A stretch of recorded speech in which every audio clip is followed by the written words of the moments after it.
Right. Chapter 5 arrest of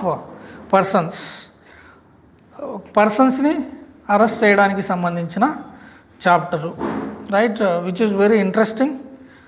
ఈ entire బిఎన్ఎస్ఎస్లో very interesting chapter ఏదైనా ఉందంటే according to me this one is very interesting topic, right. Let's see what kind of provisions is there, what kind of procedure is mentioned in this provisions regarding to arrest, by whom arrest, all these kind of things we'll discuss. When police may arrest without warrant, ఇక్కడ పోలీస్కి సంబంధించిన విషయాలు discuss చేస్తున్నాడు. Section 35 పోలీసులు arrest చేయొచ్చును, private individual arrest చేయొచ్చును, magistrate గారు arrest చేయొచ్చును. There are so many sections are there. Likewise for 35 it is regarding to police officer may arrest without warrant. We know that a police officer can arrest the person, accused person or suspect or any other person with warrant, without warrant. We already discussed this, right? With warrant, without warrant. In case of cognizable offences or non-bailable offences, police having and enjoys maximum powers regarding to arrest. They can arrest without notice or without warrant, without order, right? These are things are comes under this provision. ఎప్పుడు అనేది చెప్తా ఉన్నాడండి. Who commits in the presence of police officer a cognizable offense. ఏం జరుగుతుందండి, police ఆఫీసర్లు ఉండగానే వాళ్ళ సమక్షంలోనే ఒక కాగ్నిజబుల్ అఫెన్స్ జరుగుతూ ఉంది, right. Cognisable, non cognisable, bailable, non bailable, ఇవన్నీ మనకు తెలిసిన విషయాలే, రైట్. కాగ్నిజబుల్ అఫెన్స్ జరుగుతూ ఉంది. అలాంటి సందర్భాల్లో వాళ్ళు అరెస్ట్ చేయొచ్చును, రైట్. ఇంకో బి అండి, against whom a reasonable complaint has been made. ఎవరికి వ్యతిరేకంగా అయితే ఒక రీజనబుల్ కంప్లైంట్ ఫైల్ అయ్యింది, ఒక రీజనబుల్ కంప్లైంట్ వచ్చింది, వాళ్ళని అరెస్ట్ చేయొచ్చును. Or credible information has been received. ఒక క్రెడిబుల్ ఇన్ఫర్మేషన్ వచ్చింది అంటే ఒక పక్కా సమాచారం అందింది. ఏమని, so and so person committed something and train to escape some from that place of offence, so that kindly go and arrest that particular accused అన్న information వచ్చింది. Then the police went there and they having power to arrest that particular accused, right. Or reasonable suspicion. Reasonable suspicion అనేది బ్రహ్మ పదార్థం. పోలీసుల ఉద్దేశంలో we're talking about police right now. So that reasonable suspicion వాళ్ళు కొన్నిసార్లు ఏం చేస్తారంటే, this is a very place very crucial role while arresting the persons. ఏమవుతుందంటే రీజనబుల్ సస్పిషియస్ ఉంది అని మన దారిలో ఒక పర్సన్ దారిలో వెళ్తున్నారు అనుకుందాం అతన్ని అరెస్ట్ చేయొచ్చా? He may be connected with some offence, he may not be connected with offence.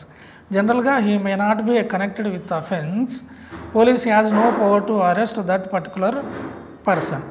కానీ వీళ్ళు ఏం చెప్తారు, we have some reasonable suspicious regarding him అన్నారు అనుకోండి, ఎవరు ఏం చేయడానికి లేదు. అర్థమవుతుందా మీకు? ఒక ప్రైవేట్ ఇండివిజువల్ని కూడా జనరల్గా అరెస్ట్ చేయడానికి అవకాశం ఉంది in this line, in this phrase. వాళ్ళు ఏమంటారు, పోలీసు వాళ్ళు ఏం చెప్తారు అంటే, జనరల్గా సస్పిషియస్ ఉంటేనే తప్ప ఊరికి చేయరు అనుకోండి. ఎవరైనా అరెస్ట్ చేశారనుకోండి, నాకేం కనెక్షన్ లేదండి, నాకేం సంబంధం లేదండి అని మనం ఏదైనా చెప్పినా వాళ్ళు ఏమనొచ్చును, రీజనబుల్ సస్పిషియస్ ఉంది అంటే నేను నమ్ముతున్నాను నువ్వు ఇన్వాల్వ్ అయ్యాయని, నాకు సో అండ్ సో ఇన్ఫర్మేషన్ ఉంది అని చెప్పే అవకాశం ఉంది, right. With imprisonment suspicion exists that he has committed a cognizable offence punishable with imprisonment for a term which may be less than 7 years or which may be extended to 7 years whether with or without fine. The following conditions are satisfied, namely ఏమంటున్నాడండి, 7 సంవత్సరాలు లేదా అంతకంటే తక్కువ ఉన్నాయనుకోండి, ఈ conditions ఇచ్చారు, రైట్. ఈ కండిషన్స్ని certain conditions are given below. ఈ కండిషన్స్ ఫుల్ఫిల్ అయితేనే వాళ్ళని అరెస్ట్ చేయాలి అని అంటున్నాడు. So that we can understand that below 7 years, 7 years or below 7 years అయితే మనం ఏమనుకోవాలి, ఈ సర్టెన్ కండిషన్స్ని ఫాలో అయినప్పుడు మాత్రమే, అంటే ఈ సర్టెన్ కండిషన్స్ ఫుల్ఫిల్ అవుతున్నప్పుడు మాత్రమే వాళ్ళని అరెస్ట్ చేయాలి అని. So that up to 7 years it is not mandatory to arrest. In case these the conditions which are given below is not satisfied, that particular person may not be arrested. అంతే కదండి. 7 సంవత్సరాల వరకు 7 సంవత్సరాలు లేదా అంతకంటే తక్కువ శిక్ష పడే నేరాలకు కొన్ని కండిషన్స్ ఇచ్చున్నాడు. అవేంటో చూద్దాం మనం. ఈ కండిషన్స్ ఏవైతే ఉన్నాయో వాటిని ఫుల్ఫిల్ అయితేనే అరెస్ట్ చేయండి అంటున్నారు. Right. Act is very clear regarding to that. ఆ కండిషన్స్ ఏవో మనకు తెలిస్తే అతను అరెస్ట్ చేయొచ్చా చేయకూడదా, లేదా ఈ యాక్ట్కి అగెనెస్ట్గా లేదా దిస్ పర్టికులర్ ప్రావిజన్కి అగెనెస్ట్గా అరెస్ట్ చేశారా అనే విషయం మనకు అర్థమవుతుంది. Let's see what are those conditions are given. The police officer has reason to believe, right. Police officer reason to believe on the basis of such complaint, information or suspicion that such person has committed the said offence.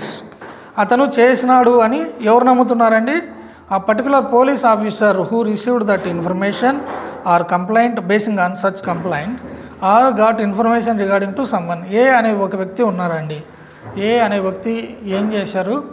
పోలీసులకు inform చేశాడు. B అనే వ్యక్తి committed some cognizable or non bailable offence చేశారని చెప్పారు. Right. దానికి ఇంకా proofs ఏమీ లేవు, జస్ట్ ఇన్ఫర్మేషన్ ఇచ్చారు. ఏం చెప్పారు? నేను చూశానండి, while he is committing that particular offence which is cognizable or non bailable అనుకుందాం ఫర్ సే. అలాంటప్పుడు police officer have reason to believe, right. ఈయన రీజన్స్ ఉన్నాయి నమ్మడానికి. అలాంటప్పుడు అరెస్ట్ చేయొచ్చును. రైట్. చూడండి, reasonable suspicion, reason to believe అనేది ఎంత ఇంపార్టెంట్ ఆస్పెక్ట్ని, it's place very crucial role. Right. Even though there is no substantial evidences to say or prove that particular person is involved in some offence. Instead of that, if the police officer believed that he may be committed, then police officer can be arrested, right. Police officer can arrest that particular person. It plays very crucial role. Next one, the police officer is satisfied that such arrest is necessary. ఈ arrest necessary అని భావించినప్పుడు అదేంటో కింద రాస్తున్నారు. To prevent such person from committing any further offence. జనరల్గా arrest ఎందుకు చేస్తారంటే we know that bail is rule, jail is exception అని అంటారు. రైట్. అన్ని రకాల అఫెన్సెస్లో మనం పోలీస్ ఆఫీసర్స్ అరెస్ట్ చేయాల్సిన పని లేదు. ఇంకా మనకు ల్యాండ్ మార్క్ జడ్జిమెంట్ తెలుసును, Arnesh Kumar versus state of Bihar. Right. ఈ కేసు కూడా 7 ఇయర్స్ కంటే పనిష్మెంట్, 7 ఇయర్స్ లేదా అంతకంటే తక్కువ పనిష్మెంట్ పడే అఫెన్సెస్కి సంబంధించి if somebody committed, if there is a suspicion or there is a information, it is not necessary to arrest those accused persons unless అని కొన్ని కండిషన్స్ కూడా ఇచ్చున్నారు. జనరల్గా అవసరమైతే తప్ప చేయాల్సిన పని ఏమీ లేదు. అంటే ప్రతి అఫెన్స్కి సంబంధించిన, కాగ్నిజబుల్ అఫెన్స్కి సంబంధించిన ఇన్ఫర్మేషన్ వచ్చిన వెంటనే పోలీసులు అరెస్ట్ చేయాల్సిన పనేమీ లేదు. అందుకని ఇప్పుడు ఏం చేస్తుంటారు, కొంతమంది ఇన్ఫ్లుయెన్స్ పీపుల్ ఉంటారు, లేదంటే కొంత పొలిటికల్గా బాగా స్ట్రెంగ్త్గా ఉన్నవాళ్ళు, లేదా లీడింగ్ గవర్నమెంట్కి సంబంధించిన ఈ నాయకులు, వీళ్ళంతా ఏం చేస్తారు, లీడర్స్, సోకాల్డ్ పొలిటికల్ లీడర్స్ ఏం చేస్తుంటారు, వాళ్ళ ఇన్ఫ్లుయెన్స్ యూజ్ చేసి ఏం చేస్తారు, they will get a notice. Right. 41A notice అని మనం సిఆర్పిస్లో చదువుకున్నాం, ఇక్కడ వస్తుంది, తర్వాత చూద్దాం ఆ నోటీస్ ఏంటి, వాటికి సంబంధించిన ప్రావిజన్స్ ఏంటి అనేది. ఏం చేస్తారు, 7 ఇయర్స్ కంటే తక్కువ ఉంది కాబట్టి ఖచ్చితంగా అరెస్ట్ చేయాల్సిన పనేం లేదని ఇక్కడ మెన్షన్ చేస్తున్నారు. కాబట్టి పోలీసులు కూడా కొన్నిసార్లు, అందరూ కాదు కానీ కొన్నిసార్లు ఏం చేస్తారు, ఈ పొలిటికల్ లీడర్స్ని లేదా ఇన్ఫ్లుయెన్స్డ్ లీడర్స్ని లేదా రూలింగ్లో ఉన్న లీడర్స్ని వదిలేస్తూ ఉంటారు by issuing notice instead of arrest. Right. To prevent such person from committing any further offense. ఎందుకు అరెస్ట్ చేయాలండి, అసలు అరెస్ట్ చేయడం అవసరమా ఒక మనిషిని అని అంటే, ఒక అక్యూజ్డ్ ఉన్నాడు, ఒక ఇన్ఫర్మేషన్ వచ్చింది, లేదా సస్పెక్ట్గా ఉన్నాడు, అతన్ని ఎందుకు అరెస్ట్ చేస్తారు అనే విషయాలు చెప్తున్నాడు. ఎందుకు అరెస్ట్ చేయాలండి, from preventing him from committing further offence, ఇంకా అలాంటి నేరాలు జరగకుండా ఆపడానికి, రైట్. ఇవి జనరల్గా బెయిల్స్లో కూడా గ్రౌండ్గా కూడా ఉంటాయి. ఏం రాస్తుంటారు, this my client is not will not commit any further offence, right, will not tamper with the evidence, will not disappear, and he is willing to produce sufficient sureties or ready to appear before the court whenever called. So he is the only breadwinner, right, he has to take care of his family, right. ఇలాంటి విషయాలన్నీ mention చేస్తూ ఉంటారు జనరల్గా, right. ఇక్కడ arrest చేయడానికి కారణాలు ఏమున్నాయో అవే వదిలిపెట్టమని అడగడానికి కూడా కారణాలు అవ్వచ్చును. బెయిల్ వచ్చినప్పుడు ఇంకా క్లియర్గా చెప్తాను. ప్రస్తుతానికి చూడండి, ఒక వ్యక్తిని ఎందుకు అరెస్ట్ చేస్తారండి? To prevent committing some other offences, అలాంటి వ్యక్తుల్ని అరెస్ట్ చేయొచ్చును. For proper investigation of offence. In case arrest చేయకపోతే ఏమవుతుందండి, అక్యూడ్ ఏం చేస్తాడు, ఆ ఇన్వెస్టిగేషన్ని ఏదో ఒక రకంగా అడ్డుకోవాలని చూస్తాడు.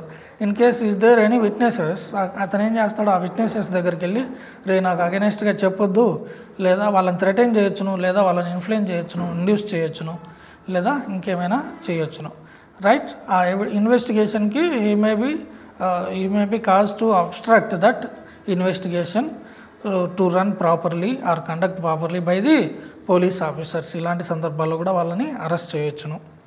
To prevent such person from causing the evidence of the offence to disappear or tampered with such evidence in any manner. ఇప్పుడే డిస్కస్ చేసుకున్నట్టుగా డిసపియర్ చేయొచ్చును అంటే లేకుండా చేయొచ్చును, లేదా ట్యాంపర్ చేయొచ్చును, రైట్. ఆ గ్రీవెన్స్ తగ్గించడానికి లేదా అటు ఇటుగా చెప్పేటట్టుగా, రైట్, ఏమైనా చేయొచ్చును. ఆ విట్నెస్లెస్ని లేకుండా చేయొచ్చును, లేదా ఏదైనా ఆబ్జెక్ట్స్ ఉంటాయి కదండి, మెటీరియల్ ఆబ్జెక్ట్స్, అవి కూడా కనపడకుండా చేయొచ్చును. ఇన్ కేస్ ఒక స్టిక్ తీసుకొని ఒక ఏ అనే వ్యక్తి బి అనే వ్యక్తిని బీట్ చేశారనుకోండి, ఆ స్టిక్ అక్కడ పడిపోయి ఉంటుంది. ఇతను అరెస్ట్ చేయకపోతే ఆ ఫింగర్ ప్రింట్స్ ఉన్న స్టిక్ని కలెక్ట్ చేసుకోవడానికి, అది ఎవిడెన్స్గా ప్రొడ్యూస్ చేయడానికి అవకాశం లేకుండా అతను ఏం చేస్తాడు, ఆ కర్ర తీసుకొని ఎక్కడన్నా డిస్ట్రాయ్ చేస్తాడు, లేదా ఎక్కడన్నా పడేస్తాడు.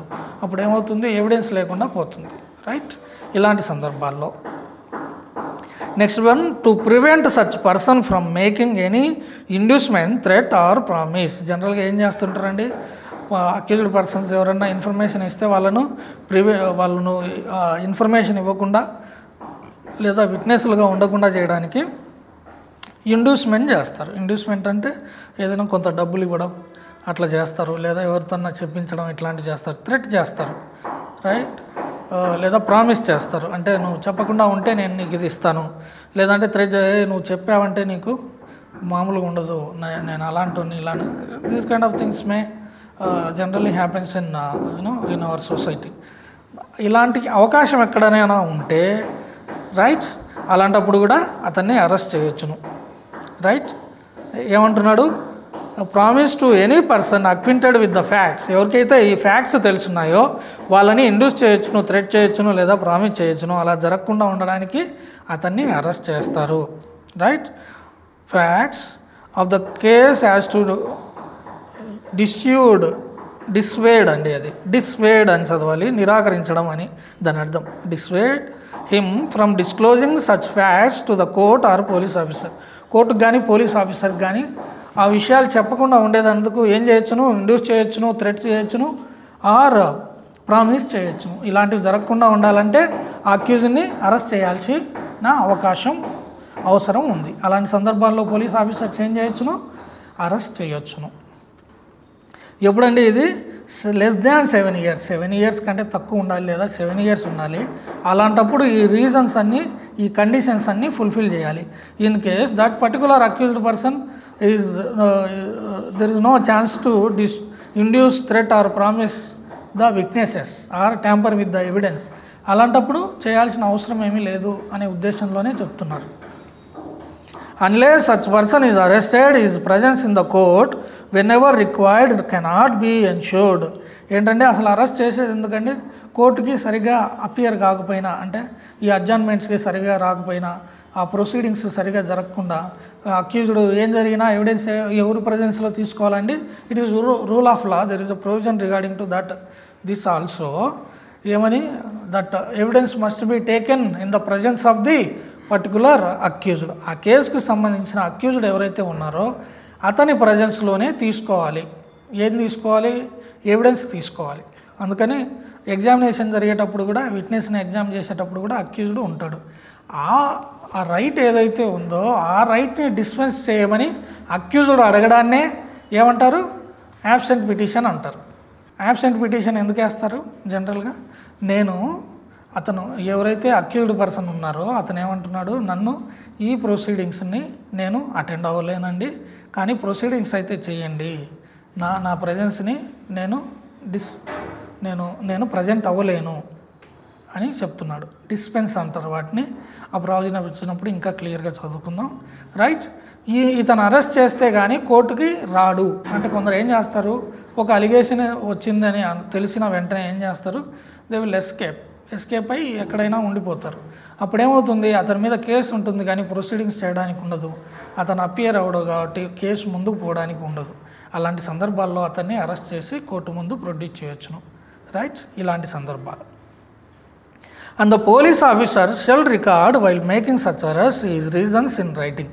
ఈ 7 సంవత్సరాలు లేదా అంతకంటే తక్కువ శిక్ష పడే నేరాలు చేసిన వ్యక్తికి సంబంధించిన ఈ కండిషన్స్ను ఫుల్ఫిల్ అవుతున్నాయి కాబట్టి నేను అరెస్ట్ చేస్తున్నాను సో అండ్ సో రీజన్స్ వల్ల అని పోలీస్ ఆఫీసర్స్ ఏం చేయాలి, ఇన్ రైటింగ్లో ఉంచాలి. రైటింగ్లో ఆ రీజన్స్ రాయాల్సి ఉంటుంది. ప్రొవైడెడ్ దాట్ అయితే if that the police officer shall తప్పకుండా in all cases where the arrest of person is not required under the provisions of this subsection record the reasons in writing for not making arrest.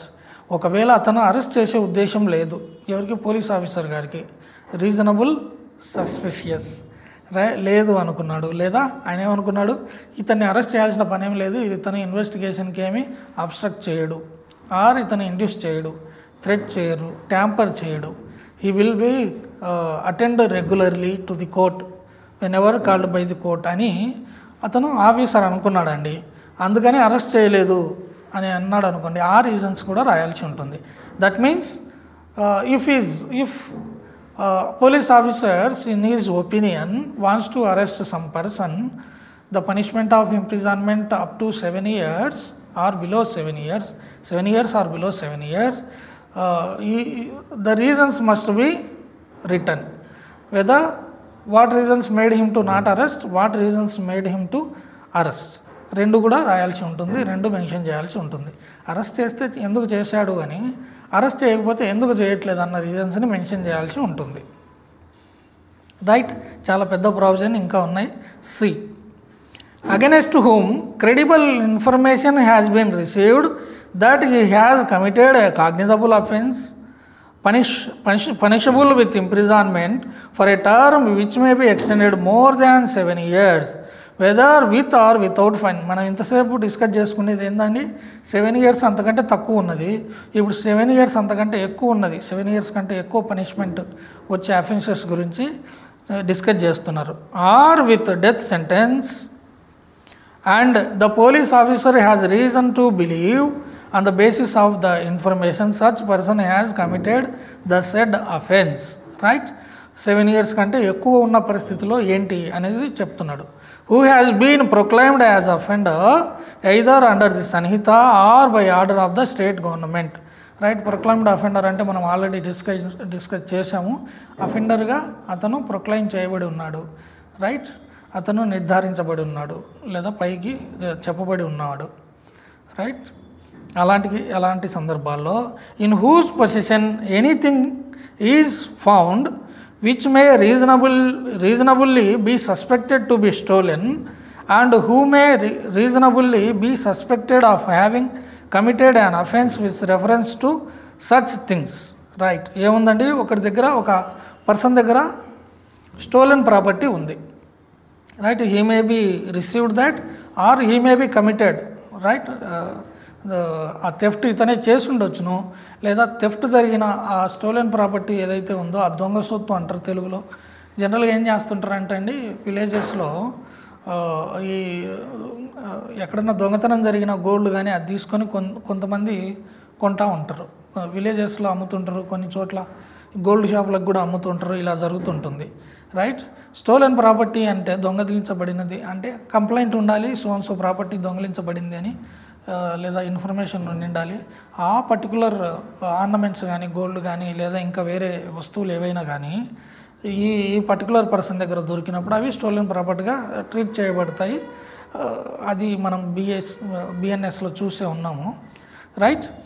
అలాంటప్పుడు who obstruct A police officer while in execution of his duty, ఏం చేశారండి, ఒక police officer ఆయన duty చేస్తున్నారు, ఆయన డ్యూటీని obstruct చేస్తున్నారు. అలాంటి సందర్భంలో who are escaped or attempt to escape from lawful custody. Lawful custody అంటే వైల్ అరెస్టింగ్ ఆర్ అప్రహెన్షన్లో ఉన్న, కస్టడీలో ఉన్న అంటే జైల్లో ఉన్నారండి, అతను వెళ్ళిపోవడానికి ట్రై చేస్తున్నారు, లేదా అరెస్ట్ చేస్తూ ఉన్నప్పుడైనా వెళ్ళిపోవడానికి ట్రై చేస్తూ ఉన్నాడు, అతన్ని కూడా అరెస్ట్ చేయొచ్చును, రైట్.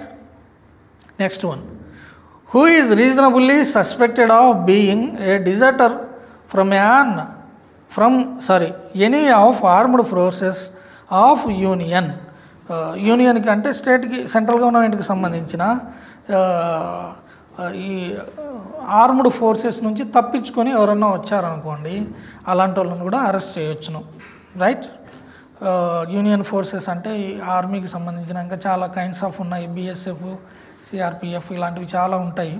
వాళ్ళ దగ్గర నుంచి ఎవరైనా తప్పించుకొని వచ్చారు అని ఒక సస్పెషన్ ఉంది, అలాంటప్పుడు కూడా అతన్ని అరెస్ట్ చేయొచ్చును.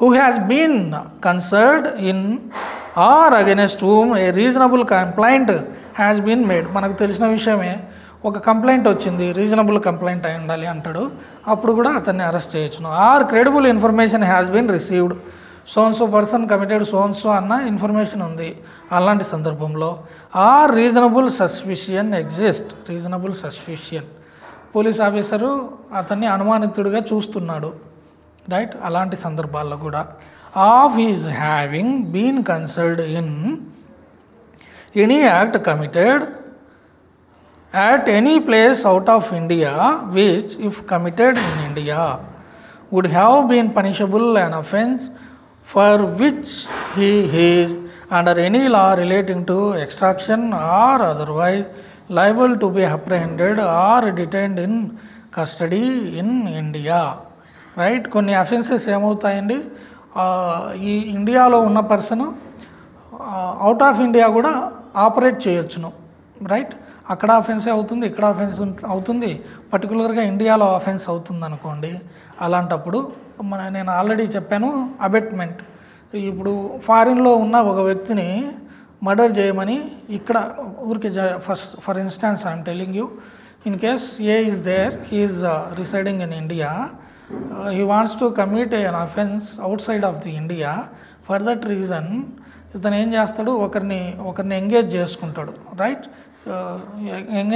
ఎంగేజ్ చేసుకొని అతన్ని అబేట్ చేస్తాడు, or he will give some money regarding to commit some offence outside of the India. Then he committed or attempt to commit that offence. అప్పుడు ఏమవుతాడు, ఇతను కూడా పనిషబులే అవుతాడు, just because he aid or he is abetted that particular offender, right. He is also treated as same, he receives same punishment as like offender, abetment, abetter, abetted, these kind of things we are already known.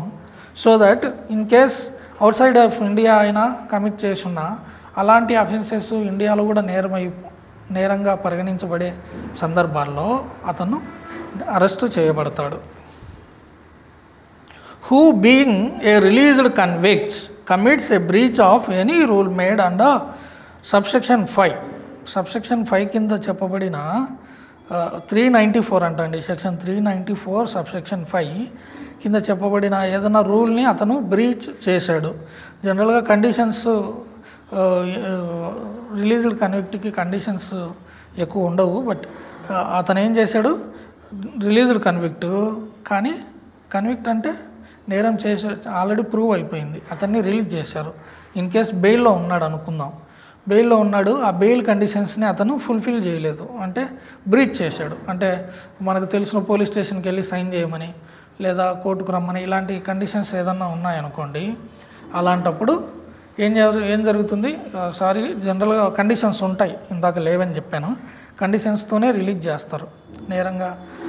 ఇప్పుడు payroll మీద వచ్చారు, ఒక already శిక్షలో ఉన్నాడు, payroll మీద బయటకు వచ్చాడు, payroll ఇన్ని గంటల తర్వాత మళ్ళీ జైలుకి వచ్చేయాలి, ప్రిజన్కి వచ్చేయాలి, ఇలాంటి కండిషన్ ఉందనుకోండి, అతను బ్రీచ్ చేశాడు, అలాంటప్పుడు arrest చేయొచ్చును.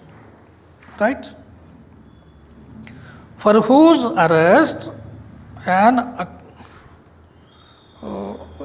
whether some printing mistake is there here, whether written or oral has been received another police, provided that the requisition and for whose arrest and requisition, whether written or oral, has been received another police, provided that the police requisition specifies the person to be arrested and the police or other cause for which the arrest is to be made, and it appears therefrom that person might lawfully be arrested with a warrant without warrant by that officer who issued a requisition. In case he was some accused is there అండి, ఒక accused ఉన్నారు, అతన్ని ఒక police officer arrest చేస్తున్నారు. అలాగే ఇంకో జ్యూరిస్డిక్షన్కి సంబంధించిన police officer అతన్ని ఏం చేయాలి, అరెస్ట్ చేయాల్సి ఉంటుంది. Right. He was suspect or he was accused in some other offence in some other area. Right. ఏం చేస్తారు పోలీసులు, ఒక రిక్విజేషన్ ఇస్తారు, ఓరల్గా కానీ రిటర్న్గా కానీ, ఆ పర్టికులర్ పోలీస్ ఆఫీసర్కి ఏం చేస్తారు, ఒక రిక్విజేషన్ ఇస్తారు. ఏమండి, is accused in that particular offence, so crime number అండి, మేము కూడా అరెస్ట్ చేసి కోర్టులో ప్రొడ్యూస్ చేయాల్సిన బాధ్యత మాకు ఉంది, దయచేసి అతన్ని మాకు ఇవ్వండి అని చెప్తారు. అప్పుడు ఏం చేస్తారు వీళ్ళు, ఆ పోలీసులు ఏం చేస్తారు, అతన్ని వీళ్ళకి అప్పగిస్తారు, అంటే ఇంకో పోలీస్ ఆఫీసర్కి అప్పగిస్తారు అనుకోండి. అప్పుడు ఏం చేస్తారు, వితౌట్ వారెంట్ అరెస్ట్ చేయొచ్చును అంటారు. రైట్. వారెంట్ ఇవ్వాల్సిన అవసరం లేదు. He was already in the custody of the some other police station by some other officer for the offence which is suspect or accused in some other offence comes under some other jurisdiction. That particular in charge of that police station may requisition nothing but request that particular officer, police officer, to hand over him. అలాంటి సందర్భాల్లో without warrant కూడా అతన్ని arrest చేయొచ్చును. ఇది అర్థమైందా అండి? Right. Yes. Next one, subject to the provisions of section 39 ఏం చెప్తుందండి, arrest and refusal to give name and residence. పేరు కానీ డీటెయిల్స్ కానీ ఇవ్వనప్పుడు కూడా అరెస్ట్ చేయొచ్చును అని 39 చెప్తుంది. అది డిస్కస్ చేద్దాం. No person concerned in non cognizable offence or against whom a complaint has been made or credible information has been received or reasonable suspicion exists of his having so concerned shall be arrested except under warrant or order of the magistrate. జనరల్గా non cognizable అఫెన్సెస్లో arrest చేయాల్సిన పని లేదు. But ఏం చేస్తున్నారు, అతను information ఇవ్వట్లే, even though it is a non cognizable offence. అతని పేరు లేదా అతనికి సంబంధించి ఎక్కడ ఉంటావు అంటే అతను చెప్పట్లే. అలాంటప్పుడు to get that particular information which is very important to the case, then he will be arrested. Right. Non cognisable offences అయినంత మాత్రాన అరెస్ట్ చేయకుండా వదిలేయాలనేది ఏమీ లేదు. అతని పేరు కానీ డీటెయిల్స్ కానీ అతను ఎక్కడ ఉంటాడన్న విషయాలు చెప్పని ఎడల అక్యూజ్ని ఏం చేయొచ్చును, అరెస్ట్ చేయొచ్చును. నెక్స్ట్ 3 అండి, the police officer shall in all cases where the arrest of person is not required and subsection 1 issue a notice directing the person information has been received, person against whom a reasonable complaint has been made, a credible information has been received, or reasonable suspicion exists that he has committed a cognizable offence, to appear before him or at such other places as may be specified in the notice. ఇది notice గురించి discuss చేస్తున్నామండి. Right. ఒక police officer ఏం చేశాడంటే ఒక offence జరిగింది అని ఒక ఇన్ఫర్మేషన్ ఉంది, లేదా సస్పిషన్ ఉంది, లేదా ఈ got some information are complaint regarding to complaint ఉంది, అతడి మీద ఒక కంప్లైంట్ ఉంది. ఇలాంటి సందర్భంలో ఏం చేయొచ్చును, అతనికి నోటీస్ కూడా ఇష్యూ చేయొచ్చును. Where such notice issued to any person, it shall be the duty of that person to comply with the terms of that notice. ఆ నోటీస్లో ఏముంటుందని, నువ్వు సో నీ మీద ఇన్ఫర్మేషన్ ఉంది regarding to some offence, you must come and appear before me, నా దగ్గరికి వచ్చి అపీర్ అవ్వాలి పోలీస్ స్టేషన్కి సో టైము, సో మా పోలీస్ స్టేషన్ సో ప్లేస్లో ఉంది అని చెప్తారు, రైట్. ఆ నోటీస్లో ఆ డీటెయిల్స్ ఉంటుంది. అప్పుడు అతను కంప్లై చేయాల్సిన బాధ్యత ఎవరి మీద ఉంది, ఆ నోటీస్ ఎవరైతే రిసీవ్ చేసుకున్నారో వారికి కంప్లై అంటే have to follow that which is mentioned on that particular notice, have to follow అని కంప్లై అంటే. Wear such person కంప్లైస్ and continues to comply with the notice, he shall not be arrested in respect of the offence referred in notice unless for reason to be recorded the police officer is of the opinion that he ought to be arrested. ఎప్పటి వరకు notice ఇవ్వచ్చు అంటండి, even though cognisable offences అయినా ఒక అదే 41A సంబంధించింది ఇది include చేసినట్టుగా ఉన్నారు, రైట్. ఒక కాగ్నిజబుల్ అఫెన్సెస్కి సంబంధించి ఒక ఇన్ఫర్మేషన్ వచ్చిన వెంటనే పోలీస్ ఆఫీసర్ వెళ్ళి అరెస్ట్ చేయాల్సిన పని ఏమీ లేదు. అతను ఏం చేయొచ్చును, ఒక నోటీస్ ఇవ్వచ్చును, ఎప్పుడు అపియర్ కావాలి, ఏ టైంలో అపియర్ కావాలి, ఏ పోలీస్ స్టేషన్కి అపియర్ కావాలి అనేది మెన్షన్ చేసి ఒక నోటీసు ఇష్యూ చేస్తాడు. ఆ రిసీవర్ ఆఫ్ దట్ నోటీస్ ఏం చేయాలి, ఆ నోటీస్లో ఏదైతే మెన్షన్ చేసి ఉన్నారో అది ఫాలో అవ్వాలి. ఫాలో కాని పక్షంలో అరెస్ట్ చేయొచ్చును, రైట్. ఫాలో అయ్యి అతను చెప్పిన టైంకి వచ్చి ఇన్ఫర్మేషన్ అఫెన్స్కి సంబంధించిన ఇన్ఫర్మేషన్ ఇస్తూ ఉన్నాడు అనుకోండి, he may not be arrested. Where such person at any time fails to comply with the terms of notice or unwilling to identify himself, అతను ఏం చేశాడు, ఆ నోటీస్లో ఉన్న విషయాల్ని కంప్లై చేయలేదు, or unwilling to identify himself అంటే nothing but unwilling to identify himself అంటే కనపడకుండా పోవడం అని. అతను ఏం చేస్తాడు, కనపడకుండా పోయినాడు. If the police officer may subject to such orders has been passed by the competent court in this behalf, arrest him for offence mentioned in the notice, right. Court ఆ కాంపిటెంట్ కోర్టు పాస్ చేసిన ఆర్డర్స్తో అతను ఏం చేయొచ్చును, general కనపడకుండా పోతే ఏం చేస్తారు, arrest warrant issue చేస్తారు. అప్పుడు ఏం చేయొచ్చును, arrest చేయొచ్చును.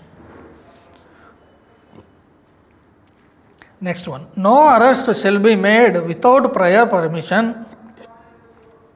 Of an officer not below the rank of Deputy Superintendent of Police in case of an offence which is punishable for imprisonment not less than 3 years and such person is infirm or is about to 60 years of age. 60 years of age ఉందండి, ఆ వ్యక్తి ముసలాడు చాలా పెద్ద ఆయన అనుకుందాం.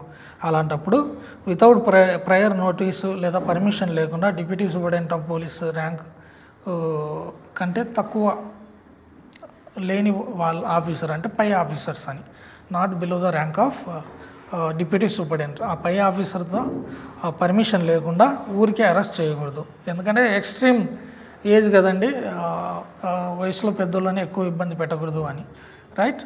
Prior నోటీస్తోనే 60 years above ఉన్న వాళ్ళని అరెస్ట్ చేయాలి అని చెప్తున్నాడు. So that we completed up to 35 అండి. Discuss remaining provisions tomorrow same time. If you have any doubts regarding to this particular provisions which we are already completed, kindly let me know, I will try to answer. And is there any questions regarding to arrest of persons also you can put. Okay then, thank you, thanks to one and all.